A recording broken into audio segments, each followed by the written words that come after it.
आप लोगों के द्वारा,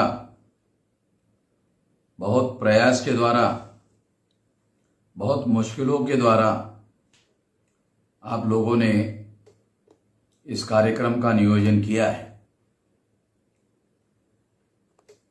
मैं वहाँ आने की कोशिश कर रहा था, मगर बहुत सारी बातों की डिफ़िकल्टी को ध्यान में रखते हुए मैं वहाँ आ नहीं पाया। इसलिए मैं आपको वीडियो के द्वारा संबोधित करने का प्रयास कर रहा हूँ। सबसे पहले आप लोगों ने वहाँ ये विषय रखा कि मैं बहुत मुश्किल से इस आंदोलन को, इस कारवां को इस मुकाम तक लाया हूँ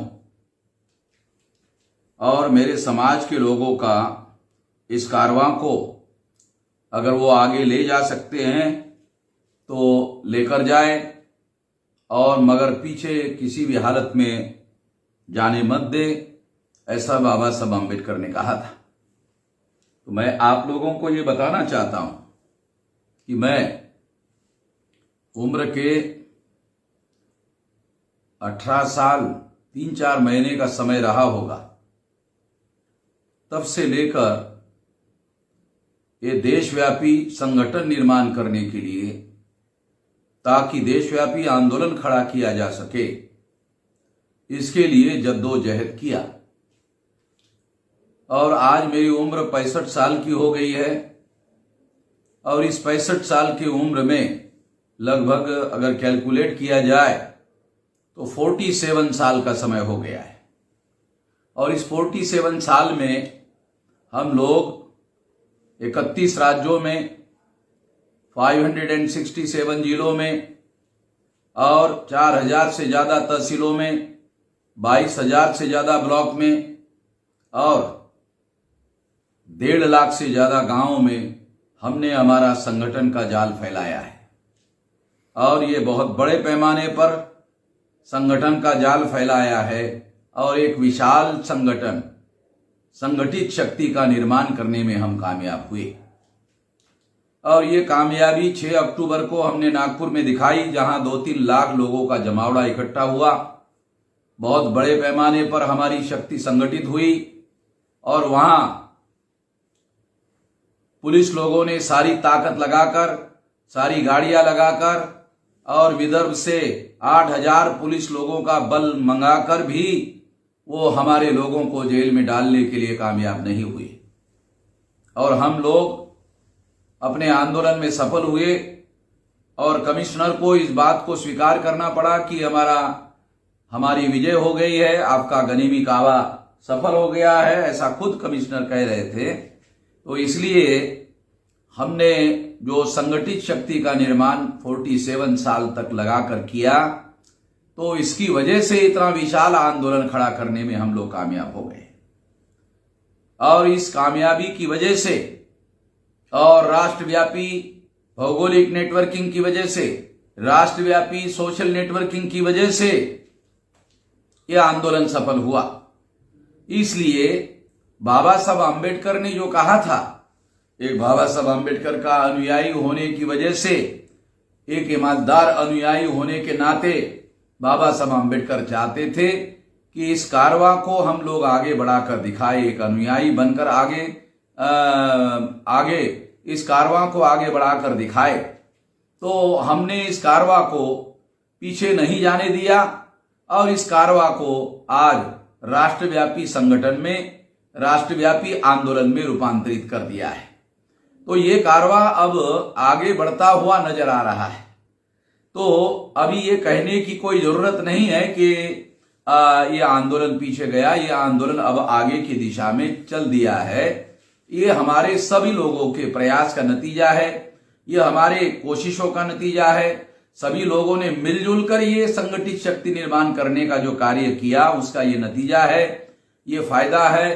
तो मैं ऐसा मानता हूं कि हमें जहां पर ये कार्यक्रम हो रहा है वहां पर भी इस बात को बड़े पैमाने पर आगे बढ़ाने की जरूरत है। तो आप इस बात को आगे बढ़ाने के लिए लगे हुए हैं, आप जद्दोजहद करने में लगे हुए हैं। तो ये बात मैं आप लोगों को खास तौर पर शुभकामना देता हूं और आपको धन्यवाद देता हूं कि आपने इस कठिन परिस्थिति में भी पुलिस वालों ने या अधिकारियों ने आपको रुकावटें डालने के बावजूद भी ये बात आप कर रहे हो। तो इसलिए ये बात बड़े पैमाने पर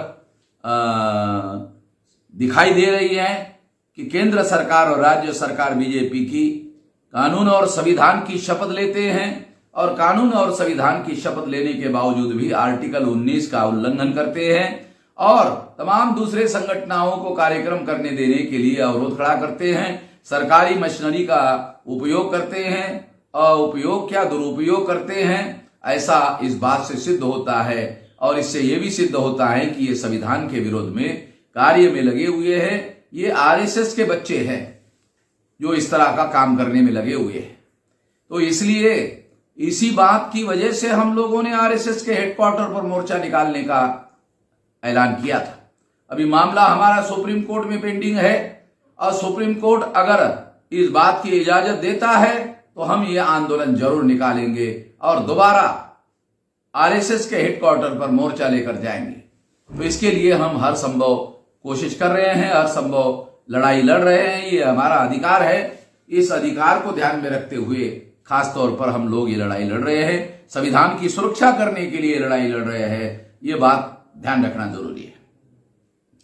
दूसरी बात मैं आप लोगों को बताना चाहता हूं कि इस देश में ओबीसी के लोगों की संख्या 52% है, मगर 52% लोगों की गिनती करने के लिए कोई भी सरकार तैयार नहीं है।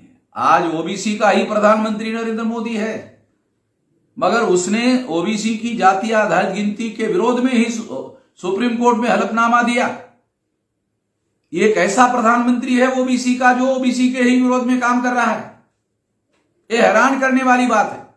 इससे एक बात और भी सिद्ध होती है कि नरेंद्र मोदी के पास वास्तविक पावर नहीं है। नरेंद्र मोदी के बजाय ये आरएसएस के पास पावर है। आरएसएस शुरू से जाति आधारित गिनती का विरोधी रहा है। जाति आधारित गिनती के विरोध करने की वजह से ही आरएसएस ने नरेंद्र मोदी के माध्यम से सुप्रीम कोर्ट में यह हलफनामा दाखिल करवाया। इससे सिद्ध होता है कि पावर, असली पावर, अच्छी सत्ता का केंद्र जो है वो आरएसएस के पास ही है। आरएसएस ही इस काम के सत्ता के नियंत्रण में बैठा हुआ है और वो पूरी ताकत लगाकर ऐसा कर रहा है। तो नरेंद्र मोदी जो है वो आरएसएस के द्वारा नॉमिनेटेड प्राइम मिनिस्टर है, यानी नामधारी प्रधानमंत्री है। ये नामधारी प्रधानमंत्री जो है वो दिखाने के लिए बनाया गया है ताकि ओबीसी के वोट लिए जा सके। ये वास्तविक प्रधानमंत्री नहीं। ये वास्तविक प्रधानमंत्री होता तो ओबीसी की जाति आधारित गिनती की जाती, जानवरों की गिनती होती है, हिंस्र पशुओं की गिनती होती है, कुत्तों की, बिल्लियों की गिनती होती है, मगर इसके बावजूद भी कुत्ते बिल्लियों की गिनती होती है मगर ओबीसी की गिनती नहीं होती है। हिजड़ों की गिनती होती है मगर पिछड़ों की, ओबीसी की गिनती नहीं होती है। ये कितनी बड़ी बेइज्जती की बात है, कितना बड़ा। और अगर जाति आधारित गिनती नहीं होती है तो ओबीसी को जो संवैधानिक अधिकार बाबा साहब अम्बेडकर ने संविधान में लिख कर गए वो कैसे मिलेगा? वो नहीं मिल सकता। संवैधानिक अधिकार हासिल करने के लिए ओबीसी को जाति आधारित गिनती होना बहुत ज्यादा जरूरी है। और इसी बात को ध्यान में रखते हुए यह आंदोलन हमने पिछले 2001 से जारी किया हुआ है।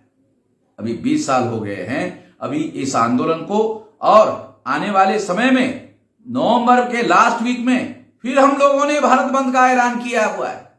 हम इसके लिए आगे आने वाले समय में और हर संभव कोशिश करेंगे, हर संभव लड़ाई लड़ेंगे और इसके लिए पीछे नहीं हटेंगे। ओबीसी को न्याय दिलाकर ही रहेंगे। ये लड़ाई हम लोग हर हालत में, हर स्थिति में ये बात जो है काम कर रहे हैं। अब आखिरी बात मैं आप लोगों को बताना चाहता हूं, अगर कोई इंडिविजुअली काम करता है, सामाजिक कार्यकर्ता के तौर पर काम करता है, तो इंडिविजुअल काम करने से हमारा मकसद पूरा नहीं हो सकता। इस देश में दो हमारी बड़ी समस्याएं हैं। एक समस्या है आजादी की। 15 अगस्त 47 को आजादी हमें नहीं मिली। 26 जनवरी 1950 को जो संविधान लागू हुआ उसने हमें अधिकार दिया। 15 अगस्त ने हमें आजाद नहीं किया। 26 जनवरी 1950 को संविधान ने जो अधिकार दिए उसकी वजह से हम लोगों को कुछ आजादी मिली हुई है, मगर वो आजादी पूरा संविधान लागू होने के बाद मिल सकती है, मगर संविधान पर अमल करने का काम रोका जा रहा है। आरएसएस संविधान के विरोध में है। 97 साल का संगठन हो गया, उसने कागज में हम संविधान को मानते हैं ऐसा रेजोल्यूशन तक पास नहीं किया। इससे अंदाजा लगाया जा सकता है कि आरएसएस कितना ज्यादा संविधान के विरोध में है। हम आरएसएस के विरोध में होने की वजह यह है कि वो संविधान विरोधी है, और कोई भी संविधान विरोधी संगठन जो है वो निश्चित रूप से देश विरोधी संगठन होता है। इसीलिए हम उसको संविधान विरोधी मानते हैं, और संविधान विरोधी मानकर हम लोग काम कर रहे हैं, आंदोलन कर रहे हैं, और आने वाले समय में भी आंदोलन करेंगे। तो ये देशव्यापी आंदोलन का आजादी का मामला है। ये कोई इंडिविजुअल लड़ाई लड़ने से नहीं होगा, व्यक्तिगत रूप से लड़ाई लड़ने से नहीं होगा, छोटा छोटा लोकल लेवल का संगठन बनाने से नहीं होगा। आजादी राष्ट्रव्यापी समस्या है, व्यवस्था परिवर्तन राष्ट्रव्यापी समस्या है। अगर व्यवस्था गैर बराबरी की है, जाति व्यवस्था, वर्ण व्यवस्था, ये व्यवस्था राष्ट्रव्यापी है। अगर इसको बदलना है, इसको बदलने के लिए हमारे पास राष्ट्रव्यापी संगठन चाहिए, संगठित शक्ति चाहिए। व्यक्तिगत ताकत से हम लोग इतनी बड़ी व्यवस्था बदलने का काम नहीं कर सकते हैं। इसलिए आप लोगों को मेरी अपील है, संगठित शक्ति निर्माण करने में पूरी तरह से साथ सहयोग करें। संगठित शक्ति निर्माण करने से ही यह मामला हल होगा, अन्यथा यह मामला हल होने वाला नहीं है। मैं आपको दोबारा अपील करता हूं कि संगठित शक्ति निर्माण करने में और वहां संगठन निर्माण करने में आप साथ सहयोग करोगे। इस आशा और विश्वास के साथ आपने मेरी बात ध्यान से सुनी, इसके लिए आभार, धन्यवाद।